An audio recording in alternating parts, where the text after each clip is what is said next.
जोहार और नमस्कार दोस्तों। ट्राइबल झारखंड स्टोरीज में आपका फिर से दिली इस्तकबाल है। मैं हूं आपकी माया। इस वक्त आप देख रहे हैं पटना रांची जनशताब्दी एक्सप्रेस का वो लम्हा जब ये काफिला धीरे धीरे कोडरमा की सुरंग की जानिब बढ़ रहा है। चारों तरफ पसरी हुई ये हरियाली, ये आबो हवा और पेड़ों की वो खामोश सरसराहट मिलकर बुनते हैं एक उर्सू, एक रूहानी मंजर। ये सिर्फ पटरियां नहीं, ये झारखंड की धड़कन है। हर मोड़ एक दास्तान है, हर सुरंग एक राज। और जब ये ट्रेन सुरंग में दाखिल होती है तो लगता है जैसे वक्त ने एक गहरी सांस ली हो और हर आवाज़, हर एहसास कुछ पल को ठहर जाता है। मेरे अजीज़ दोस्तों, इस वीडियो में मैं माया सिर्फ कुछ देर तक आपके साथ रहूँगी।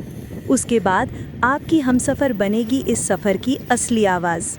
ट्रेन की रवानी, सुरंग की गूंज और कुदरत की वो खामोश मगर दिलकश सरगोशियाँ। तो चलिए अब अपनी रूह को इस मंज़र में डुबो दीजिए। महसूस कीजिए झारखंड की ये हसीन फ़िज़ा जो नज़र से नहीं दिल से देखी जाती है। मैं माया फिर लौटूंगी ट्राइबल झारखंड स्टोरीज़ में एक नई कहानी, एक नया सफ़र और वही पुराना रूहानी सुकून लेकर।